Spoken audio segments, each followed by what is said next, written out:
Tuhan Yesus Kristus, terima kasih Tuhan buat kebaikan-Mu di dalam kehidupan setiap kami. Kalau pada pagi hari ini Engkau bangunkan setiap kami Tuhan, Engkau berikan kami kembali nafas kehidupan Bapa, kami sungguh mengucap syukur Tuhan. Ajari Tuhan setiap kami untuk kami dapat mempergunakan setiap kesempatan yang Tuhan beri dalam kehidupan kami, untuk kami boleh berguna, untuk kami boleh mendatangkan keuntungan bagi kerajaan sorga. Tuhan, sebentar kami akan mendengar sedikit firman-Mu Bapa.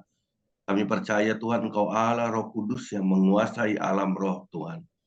Di Gereja Marturia Tuhan.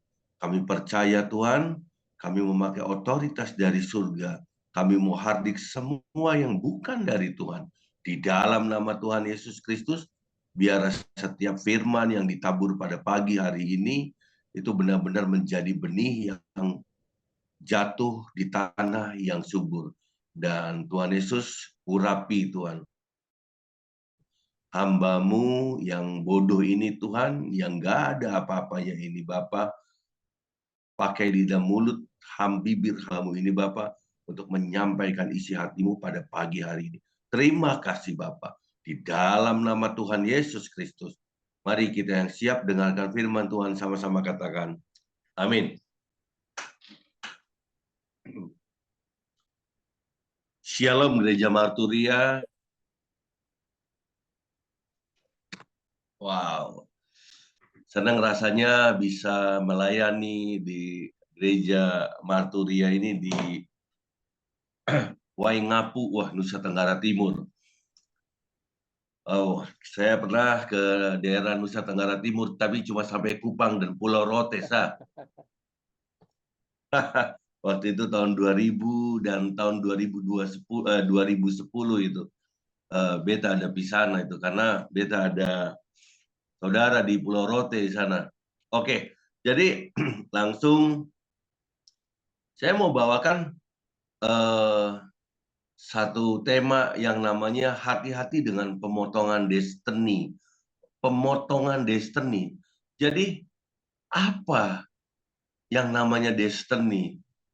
Kalau saya lihat-lihat, saya cari destiny, itu kalau menurut Kamus Besar Bahasa Indonesia, itu destiny adalah tujuan atau nasib atau takdir. Nah, jadi yang mau kita bahas ini adalah satu tujuan atau nasib atau takdir yang Tuhan tetapkan dari awal ketika Tuhan menciptakan setiap kita. Jadi di Alkitab ditulis, kita dirajut oleh tangan Tuhan sendiri ketika kita ada di janin dari ibu kita. Kita ada di dalam perut mama kita, Tuhan merajutnya. Tuhan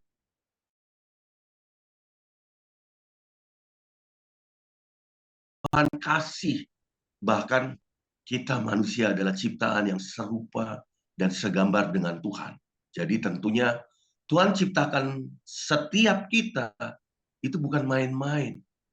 Tuhan ciptakan setiap kita sesuai atau serupa dengan gambaran dirinya. Ada amin? Nah, pemotongan ini apa? Jadi pemotongan ini ada satu hal yang memotong atau menjegal setiap kita untuk kita tidak sampai kepada tujuan, kepada nasib, kepada takdir yang Tuhan tetapkan atas kehidupan setiap kita. Jadi ingat, pemotongan itu ada satu cara yang menyebabkan setiap kita itu tidak bisa sampai kepada tujuan dari Tuhan. Nah, saya kasih sebuah landasan ayat dari firman Tuhan, yaitu kita sama-sama baca di Yohanes 10 ayat 10.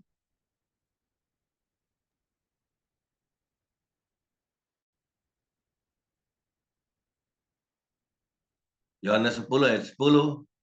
Baik, kalau kita sudah ketemu, mari kita sama-sama baca dengan suara yang paling keras. Mari, 1, 2, 3. Pencuri datang.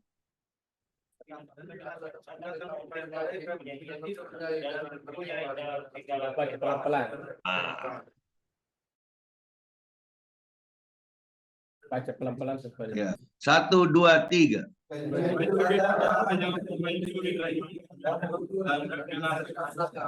Aku lakukan supaya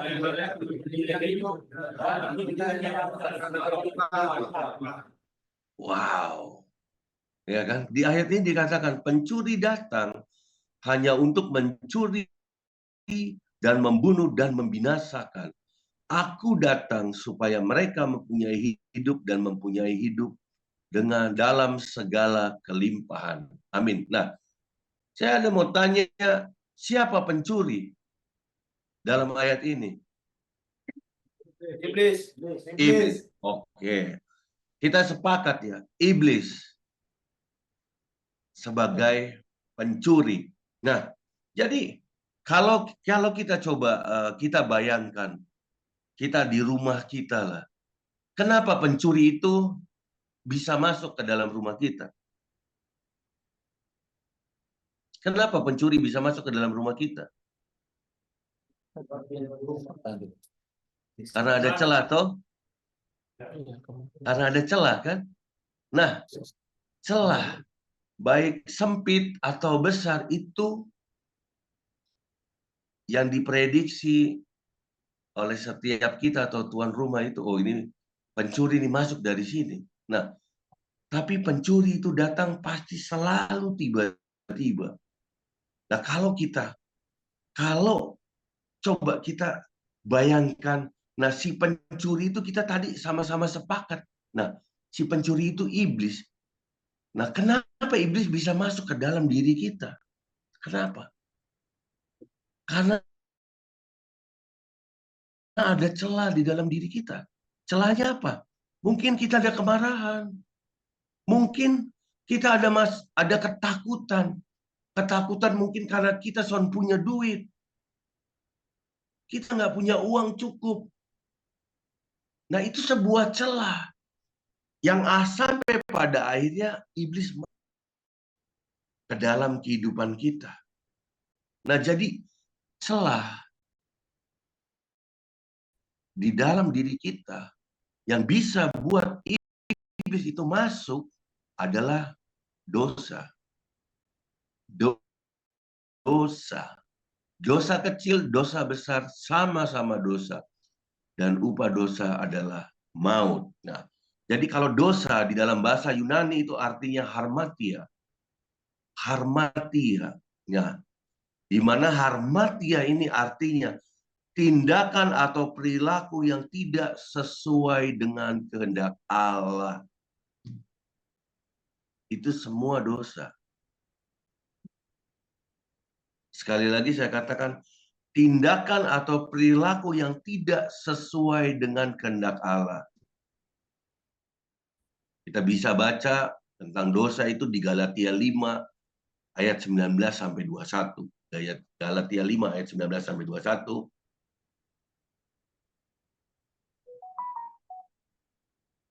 Silakan dibaca oleh seorang.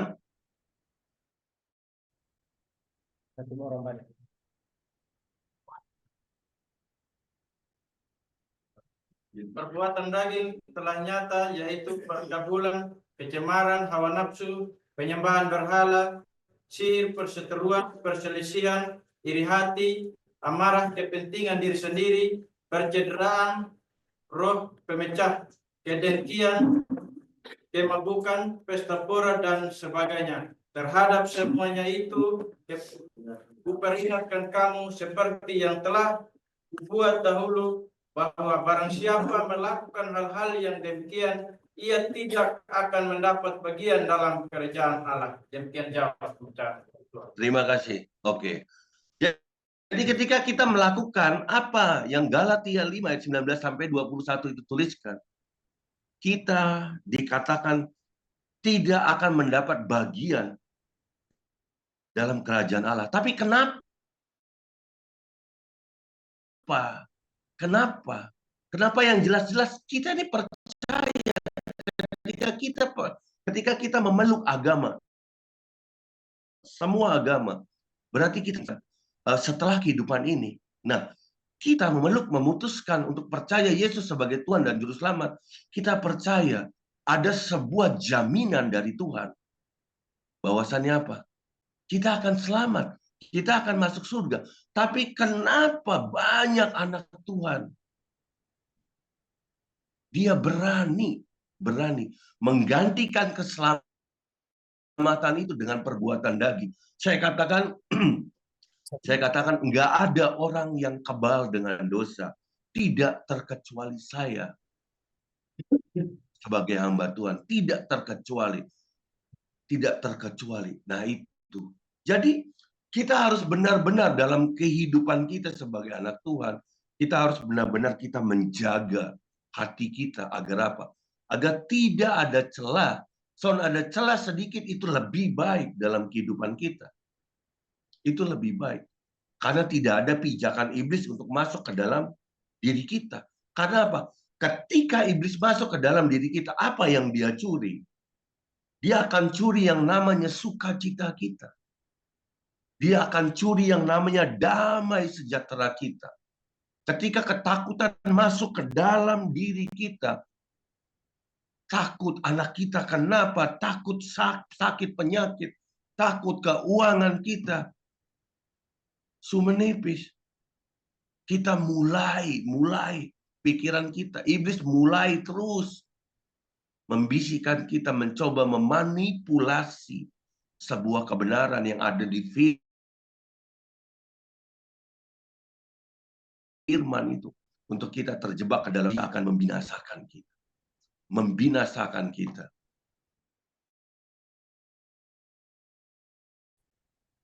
Kalau tubuh kita binasa, saya katakan setiap manusia pasti mati. Mau tunggu kapan itu pasti mati. Tapi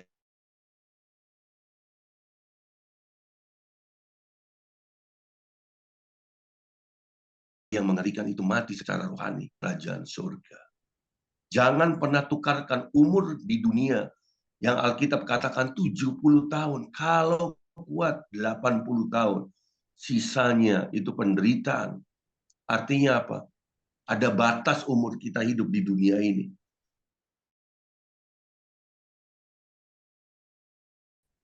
Tapi kita hidup berusaha memuas, kita tukar kehidupan yang abadi selamanya dengan enak menurut daging kita, nikmat menurut kita kecap. Sopi, laru, wih enak sekali.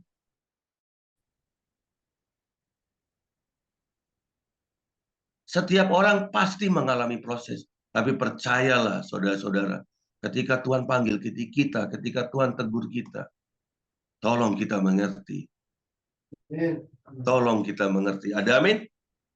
Amin. Amin. Ya. Supaya apa? Supaya kita hidup dan mempunyai hidup yang berkelimpahan. Ini janji Tuhan. Ini apa penyebabnya? Kita bisa jatuh ke dalam dosa. Saya katakan, roh yang memotong destiny, yang memotong tujuan, yang memotong nasib, yang memotong takdir anak-anak Tuhan. Roh ini sama dengan roh yang menggoda Hawa sehingga dia jatuh ke dalam dosa. Yang kedua, roh ini sama yang menggoda Tuhan kita Yesus ketika dia setelah berpuasa 40 hari 40 malam di padang gurun. Nah, roh yang sama juga itu yang memotong destiny kita untuk tidak sampai kepada tujuan yang Tuhan inginkan. Maaf, saya boleh katakan, saudara-saudara ada di dalam lapas. Artinya apa? Destiny saudara-saudara itu dipotong. Saya percaya mungkin saudara salah satu atau dua atau tiga dari saudara-saudara dulu, mungkin dia pernah jatuh cinta sama yang namanya pribadi Yesus. Adakah yang dulu pernah jadi pelayan Tuhan di gereja dulu? Oh, tidak ada. Tapi kita bisa lihat kan, oh dulu kok dia melayani Tuhan, tapi kok sekarang dia nggak melayani Tuhan. Tapi dia jatuh ke dalam berbagai-bagai dosa, pesta, kok mabok, kok, atau nona kok. Jadi ada banyak. Nah, kita juga bisa dengar toh. Kita bisa baca berita sekarang, oh ada hamba Tuhan di daerah Jawa Timur. Oh dia jatuh ke dalam dosa.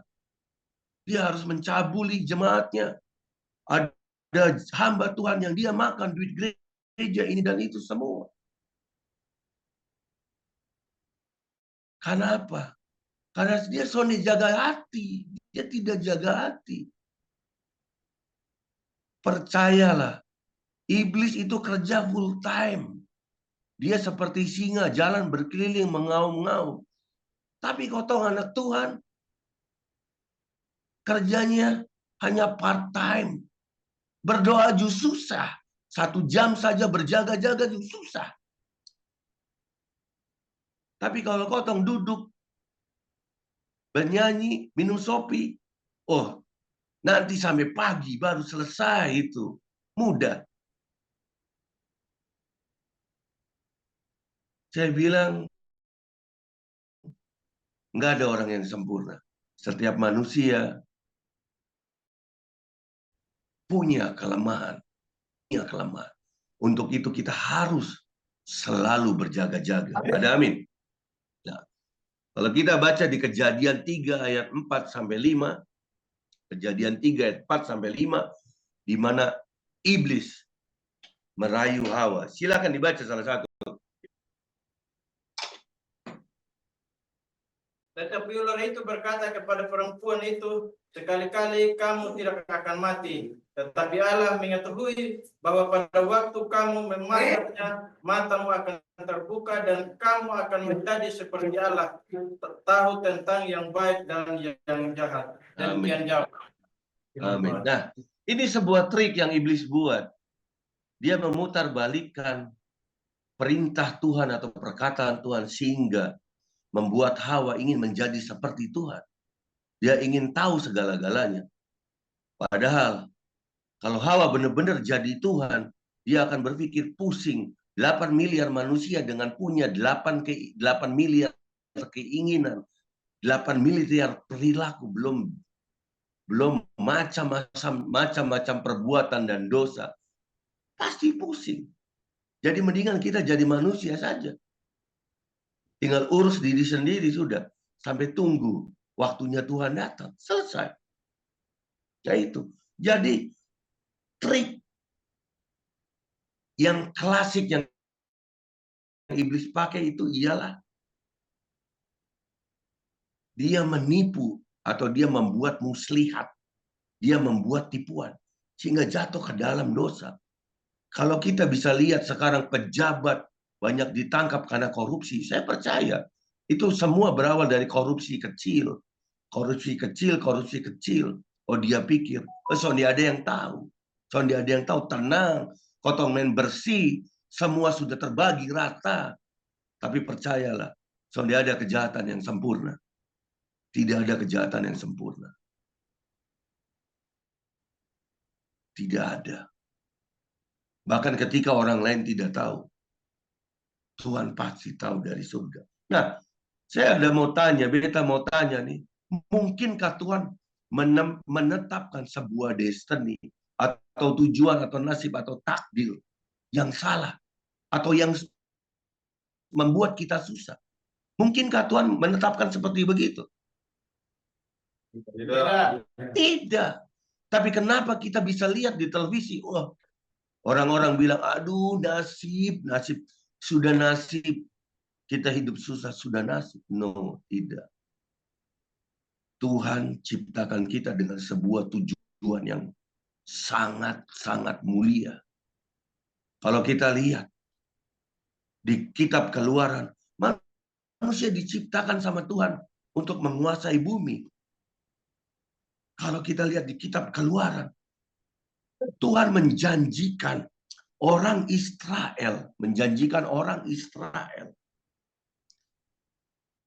mereka dibawa Tuhan keluar dari tanah Mesir, dijanjikan untuk tanah yang berlimpah dengan susu dan madu. Tapi kalau kita baca perjalanan bangsa Israel melewati padang gurun 800 km saja, yang seharusnya dengan berjalan kaki itu bisa ditempuh dengan 25 hari. Tapi bangsa Israel diizinkan sampai 40 tahun. Belum lagi generasi pertama bangsa Israel yang keluar dari Mesir, satu pun tidak ada yang masuk ke dalam tanah Kanaan. Tidak terkecuali Musa. Karena Musa berdosa, terakhir dong marah kepada Tuhan. Akhirnya Musa sendiri digantikan oleh Yosua. Nah,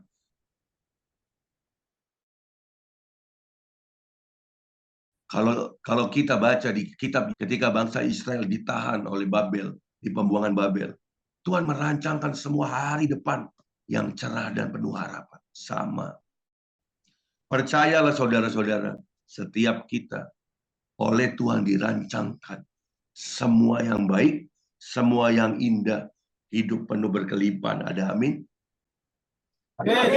Amin. Tapi terkadang keputusan kita itu bodoh.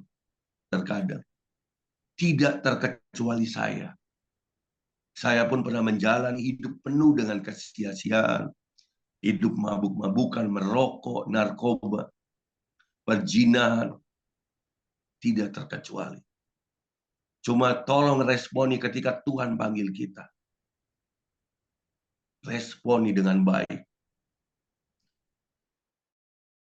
Kita bisa baca di dalam Alkitab siapa yang terputus, siapa yang destininya dipotong. Kita tahu cerita tentang Saul. Betapa Saul itu dia mudah tersinggung. Kalau kita baca di Sanusa baca ya. Kalau tertulis di Samuel 18 ayat 7 sampai 8, ketika segerombolan perempuan menari-nari dan bernyanyi berbalas-balasan, katanya Saul mengalahkan beribu-ribu musuh, tetapi Daud berlaksa-laksa. Dia punya rasa iri. Saul punya rasa irinya Saul, dia jadi kepahitan dengan Daud. Kepahitan Saul menjadi sebuah kemarahan sampai pada akhirnya Saul menjadi bodoh, dia kejar Daud. Tapi kita lihat respon Daud. Daud sama sekali tidak membunuh Saul. Meskipun Daud punya kesempatan membunuh Saul 3 kali. Karena Daud menghargai orang yang diurapi Tuhan. Iya kan? Saul tidak nyaman dengan nyanyian wanita-wanita. Nah, seberapa banyak dari kita terkadang kita mudah tersinggung dengan omongan orang yang sebenarnya itu sih hal yang sudahlah, biasa. Terkadang kita jadi bodoh, apalagi kita sebagai laki-laki. Kita merasa ego kita tinggi, kita merasa kita pemimpin. Terkadang istri kita salah ngomong sedikit, kita main bam. Lu pengulut, lu atur sudah. Begitu kan? Terkadang mudah kita menghakimi, padahal kita juga sama, kita bisa berbuat dosa. Berapa banyak dari kita yang gampang tersinggung.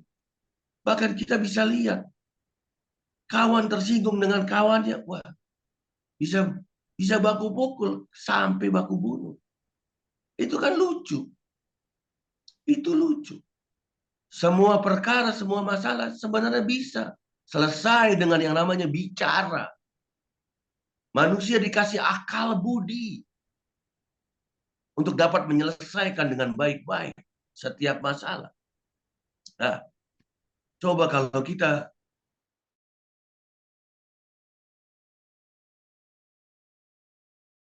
baca kisah Son hebat. Salomo raja yang hebat, dia tidak pernah mengalami perang. Salomo tidak pernah mengalami perang, dia hidup mewah. Tapi dia mabuk nona. Istrinya 700, selirnya 300. Kalau kita baca dari akhir kehidupan Salomo tidak usah baca ya, Son usah baca. 1 Raja-Raja 11 ayat 3 sampai 4 biar saya yang baca. Ia mempunyai 700 istri dari kaum bangsawan dan 300 gundik. Istri-istrinya itu menarik hatinya daripada Tuhan. Sebab pada waktu Salomo sudah tua, istri-istrinya itu mencondongkan hatinya kepada Allah lain.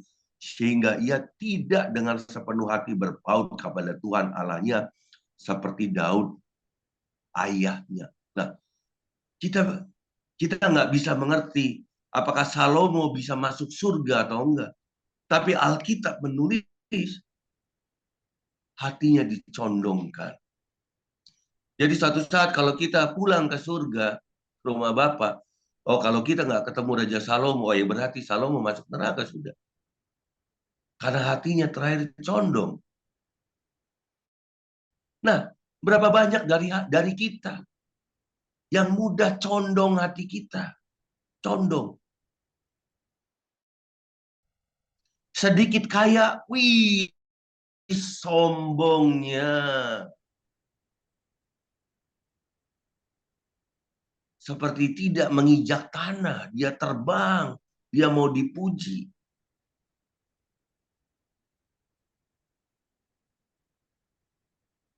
Kalau iblis tidak bisa jatuhkan kita dalam kondisi, percayalah, dia akan berusaha jatuhkan kita dalam kondisi kaya. Kalau iblis tidak bisa jatuhkan kita ke dalam dosa, dalam situasi dan kondisi kita menganggur, dia akan jatuhkan kita dalam situasi dan kondisi kita sibuk. Karena apa? Karena dia iblis yang kerjanya full time, dia terus berkeliling mencari celah. Contoh yang ketiga, Yudas Iskariot. Kalau kita lihat 11 rasul kawannya, dia harus mati di dalam kemuliaan, mati martir. Tapi Yudas Iskariot kasihan. Dia mati, gantung diri pohon Juson mau terima dia toh. Dia mati jatuh.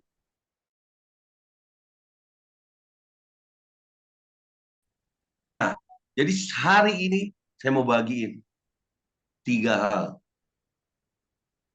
Kita mau belajar dari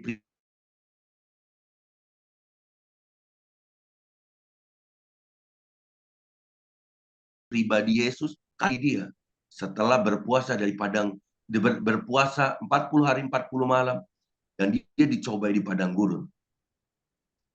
Jadi kita mari baca,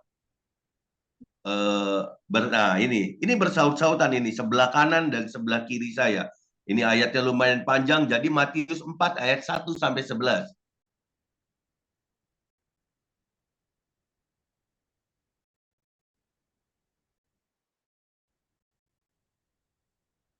Oke, kalau sudah ketemu, saya akan baca bagian yang ganjil.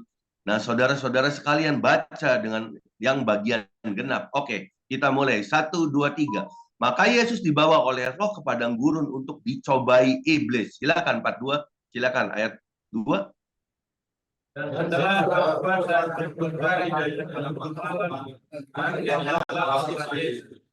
Lalu datanglah si pencoba itu dan berkata kepadanya, jika engkau anak Allah, perintahkanlah supaya batu-batu ini menjadi roti. Tetapi Yesus menjawab, ada tertulis,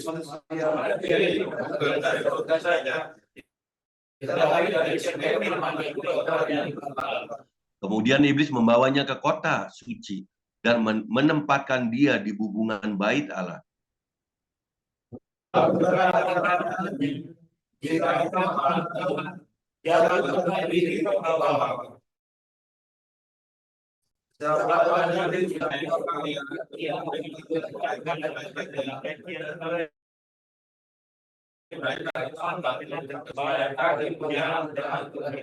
Yesus berkata kepadanya, ada pula tertulis, janganlah engkau mencobai Tuhan Allahmu.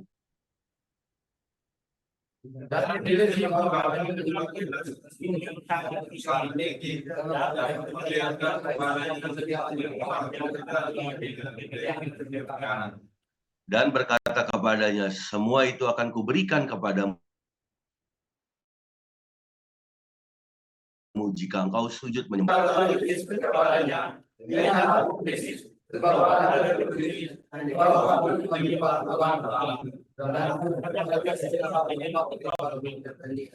Lalu iblis meninggalkan dia dan lihatlah malaikat-malaikat datang melayani Yesus. Jadi hari ini kita mau belajar dari pencobaan di padang gurun ini, di mana iblis tahu. Iblis bukannya tidak tahu Yesus itu Allah, tapi iblis juga tahu Yesus itu manusia secara utuh, memiliki daging, memiliki keinginan. Makanya iblis berusaha dia menggoda Yesus. Jadi pencobaan di padang gurun ini, iblis berusaha membelokkan. Iblis berusaha memotong destiny Yesus untuk taat. Memotong. Jadi kalau Yesus jatuh ke dalam dosa, artinya apa? Dia menjadi manusia yang tidak sempurna. Destiny-nya akan terpotong. Ketuhanan dia akan ada cacatnya. Iblis berusaha memotong, membelokkan Yesus dari jalan ketaatan yang sempurna kepada kehendak Bapa. Jadi ketika Yesus di padang gurun itu, Yesus benar-benar dalam posisi atau menempatkan dirinya menjadi manusia seutuhnya. Dia meninggalkan ketuhanannya. Nah, jadi yang pertama, supaya destiny kita nggak kepotong. Ini yang pertama, kita harus selalu bersyukur. Kalau saya bacakan di Matius 4 ayat 3 sampai 4. Lalu datanglah si pencoba itu dan berkata kepadanya, jikalau engkau anak Allah, perintahkanlah supaya batu-batu itu menjadi daging. Tapi Yesus menjawab, maka ada tertulis, Yesus menjawab, ada tertulis, manusia itu bukan dari roti saja, melainkan dari setiap firman yang keluar dari mulut Allah sendiri. Nah, oke. Jadi, kehidupan kita itu bukan hanya Yesus dalam ayat ini, melalui ayat ini, Yesus mau berkata kehidupan cuma sekedar untuk memenuhi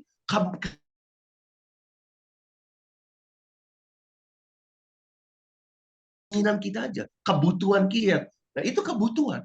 Tapi Yesus bilang, itu enggak hanya kita tuh harus memenuhi kebutuhan itu aja. Jadi ada satu kebutuhan yang memang Tuhan sebenarnya bisa penuhi, yaitu apa? Dari firman. Dari firman. Karena firman yang bisa menuntun, kalau kita mau baca firman, kita butuh apa? Alkitab adalah buku yang relevan yang kita terapkan di dunia ini. Kita mau berdagang, Alkitab ada. Kita mau apa lagi? Semua ada kok. Membangun rumah tangga, mendidik anak. Semua ada di Alkitab. Kita tinggal mau nggak kita baca Alkitab. Baca firman. Kalau di Yohanes 1 ayat 1, firman itu Allah sendiri. Jadi kalau kita ngaku orang Kristen, kita tidak pernah baca firman, ya percuma. Kekristenan tanpa firman, artinya kekristenan tanpa keintiman.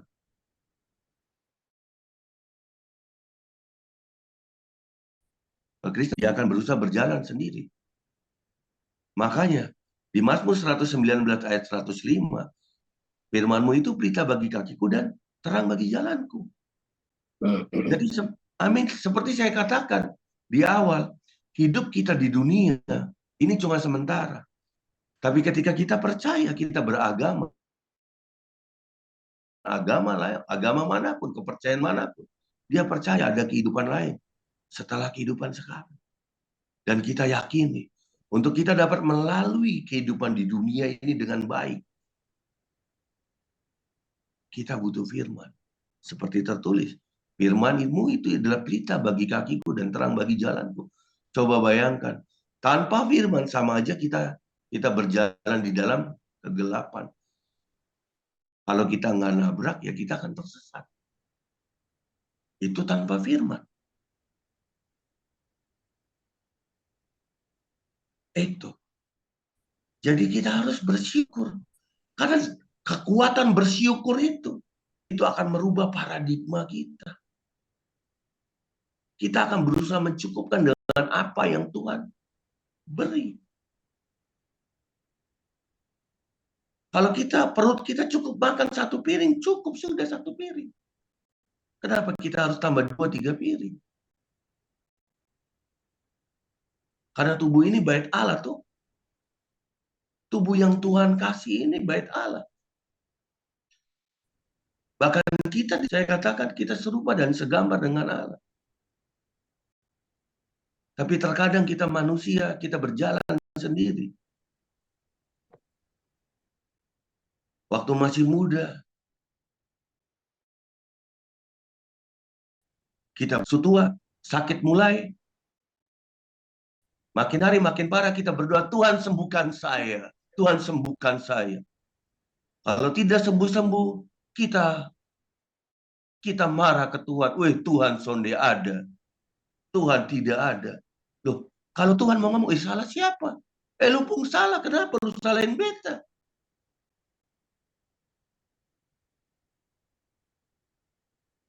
Karena sehat dan sakit itu pilihan kita. Sehat dan sakit itu adalah akumulasi dari perbuatan kita. Apa yang kita tabur, ya itu yang akan kita tuai. Hari muda kita makan racun, atau terus kita pikirkan hal-hal yang tidak baik, ya tentunya kita akan menuai yang tidak baik. Tapi kalau kita mau hidup sehat, pergaulan kita jaga, tentunya kita akan sehat secara jasmani dan rohani. Amin. Yang kedua, kita harus kenali kelemahan kita. Kenali kelemahan kita. Ini yang paling penting. Ini termasuk penting sekali dalam kehidupan kita. Karena ketika manusia jatuh ke dalam dosa, dia kehilangan kemuliaan Tuhan. Ketika manusia jatuh ke dalam dosa, iblis berhasil memasukkan DNA dosa ke dalam diri manusia. Dan itu namanya kutuk turun-temurun. Turun-temurun. Di Matius 4 ayat 6-7, saya bacakan. Lalu ia berkata kepadanya, jikalau engkau anak Allah, jatuhkan dirimu ke bawah, sebab ada tertulis mengenai engkau, ia akan memerintahkan malaikat-malaikatnya, dan mereka akan menatang engkau di atas tangannya, supaya kakimu jangan terantuk kepada batu. Yesus berkata kepadanya, ada pula tertulis, janganlah engkau mencobai Tuhan Allahmu. Mencobai Tuhan Allahmu. Melalui ayat ini Tuhan mau berkata, kenali kelemahan kita. Apa kelemahan kita? Kalau kita lagi berusaha mau berhenti merokok, kenapa kita deketin pergaulan yang banyak merokok?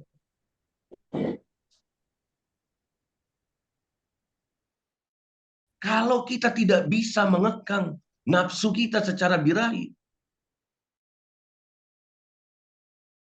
kenapa kita harus lihat yang porno atau film porno? Itu semua sebenarnya kita bisa atur. Bagaimana cara mengenali kelemahan kita? Kita lihat leluhur kita. Kita lihat bapak kita lihat kakek kita. Kita lihat kejatuhan mereka. Dosanya di mana? Keluarga saya, leluhur saya memiliki sebuah kutuk yang namanya satu kemiskinan, yang kedua perzinahan. Jadi ada beberapa saudara saya, bahkan saya jatuh ke dalam perzinahan. Yaitu, kalau kita tahu kelemahan kita, jangan kita tabrak, jangan kita lawan. Dulu saya memiliki penyakit asma. Itu kelemahan saya secara fisik. Tapi saya suka rokok. Jadi tahun 2013 saya 3 kali masuk rumah sakit karena son bisa nafas. Karena nggak bisa nafas. Ya itulah kelemahan saya. Kelemahan saya tahu. Saya punya asma, seharusnya tidak merokok. Tapi kebodohan saya merokok bertahun-tahun. Nah, berapa banyak dari setiap kita sebenarnya kita jatuh ke dalam dosa itu. Itu karena kebodohan kita. Karena kita tidak pernah mau tahu kelemahan kita. Jadi kenali kelemahan kita. Udah tahu banyak keluarga yang jatuh dalam perzinahan. Kita selalu jalan nyerempet-nyerempet jurang dosa. Selalu dekat-dekat cewek. Sudah tahu di atas kita banyak jatuh ke dalam perjudian. Tapi kita lakukan itu. Jadi kenali kelemahan kita. Terus yang ketiga, agar destiny kita tidak terpotong. Takut akan Tuhan. Itu paling penting. Takut akan Tuhan. Orang lain boleh tidak melihat ketika kita berbuat dosa. Tapi Tuhan kita tidak pernah tidur, dan Tuhan kita tidak pernah tidak melihat kita. Amin. Karena Dia adalah Tuhan yang maha kuasa, maha besar. Maha itu kan tidak terbatas. Sehebat apapun kita manusia menyembunyikan dosa kita, percuma. Tuhan akan tahu. Kalau saya baca di ayat Matius 4 ayat 8 sampai 10. Dan iblis membawanya pula ke atas gunung yang sangat tinggi dan memperlihatkan kepadanya sebuah kerajaan dunia dengan kemegahan, dan berkata kepadanya, semua itu akan kuberikan kepadamu jika engkau sujud menyembah aku. Maka berkatalah Yesus kepadanya, nyala engkau iblis, sebab ada tertulis, engkau harus menyembah Tuhan Allahmu dan hanya kepada Dia saja engkau berbakti. Betapa banyak anak-anak Tuhan yang jatuh ke dalam dosa. Hidupnya berusaha mengejar yang namanya uang. Berapa banyak juga yang jalannya salah. Terkadang mungkin kita bingung, anak Tuhan. Kenapa Tuhan? Kita berdoa, kita kerja keras. Tapi kenapa berkat Tuhan belum turun? Tapi kenapa dia yang hidupnya, dia tidak mengenal Tuhan. Dia hidupnya kacau, lebih kacau dari saya. Tapi kenapa? Kalau dia diberkati, dia kaya. Yuk, baca ayat tadi. Tuhan Yesus saja disuruh menyembah. Sama iblis, suruh nyembah iblis. Ya kan? Kalau nyembah iblis, dia akan dikasih seluruh dunia. Artinya apa? Artinya kekayaan di dunia ini, itu iblis yang pegang. Iblis yang pegang. Nah, kekayaan yang kita butuhkan atau berkat yang kita butuhkan dari mana? Dari atas. Bukan dari dunia ini. Bukan dari dunia ini. Tapi berapa banyak kita berpikir kerja keras itu bisa buat kita kaya. Ya. Itu semua Tuhan. Semua Tuhan. Amin.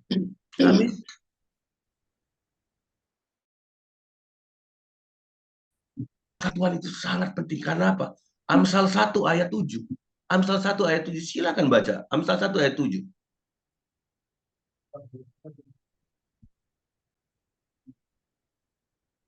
Takut akan Tuhan adalah permulaan kebetulan. Tetapi orang bodoh menghina hikmat dan amin. Takut akan Tuhan adalah permulaan pengetahuan. Tetapi orang bodoh menghina hikmat dan didikan. Pengetahuan itu penting dalam kehidupan kita.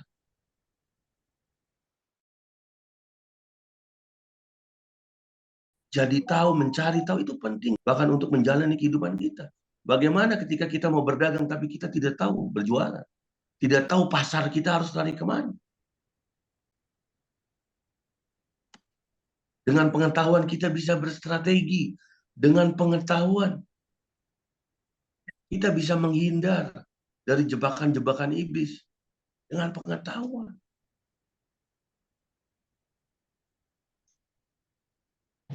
Jadi kita mesti ingat.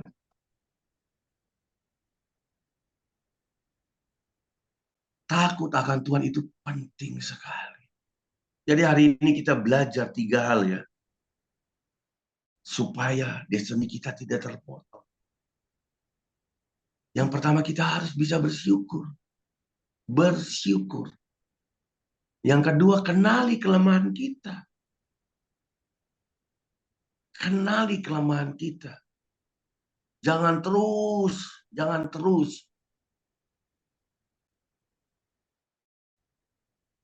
Kalau enggak kita bisa binasa.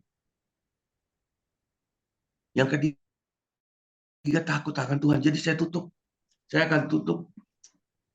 Semenjak manusia jatuh ke dalam dosa, sebenarnya kalau kita sadar, Tuhan itu menyatakan perang kepada iblis. Coba baca di Kejadian 3 ayat 15. Kejadian 3 ayat 15. Satu orang aja baca. Kejadian 3 ayat 15.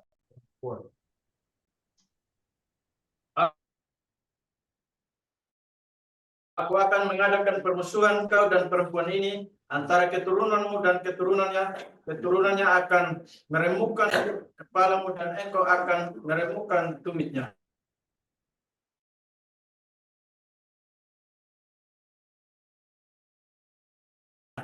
Bukankah itu manusia yang dia ciptakan serupa dan segambar dengan dia dirusak oleh iblis? Tuhan emosi. Dan Tuhan menyatakan perang dengan iblis. Siapakah keturunan wanita itu? Kita keturunan wanita. Siapa yang lahir dari batu? Kan sudah ada. Kita keturunan wanita. Jadi iblis akan terus berusaha membelokkan. Destiny kita, memotong destiny kita dengan apa? Dengan muslihat, dengan tipuan. Agar apa? Agar kita jatuh ke dalam dosa. Supaya kita benar-benar bisa. Yang iblis mau ketika kita jatuh ke dalam dosa apa sih? Hati Tuhan kecewa. Hati Tuhan sakit.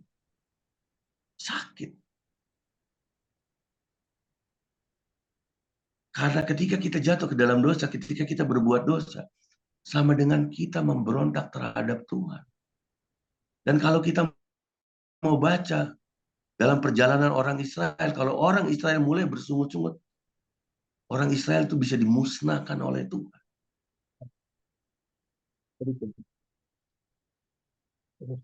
Jadi saya ingatkan sekali lagi hari ini, kita sama-sama belajar. Yuk kita bersyukur. Kita mengenali kelemahan kita dan takut akan Tuhan. Apapun dosa kita, apapun salah kita, percayalah. Hati Tuhan selalu terbuka untuk kita anak-anak. Untuk kita boleh balik. Untuk kita boleh mendapatkan pengampunan. Untuk kita kembali bisa berjalan di jalan-jalannya Tuhan. Untuk menyelesaikan setiap destiny yang mungkin terpotong. Yang mungkin terhentikan karena dosa, karena iblis. Jadi saya katakan, hari ini,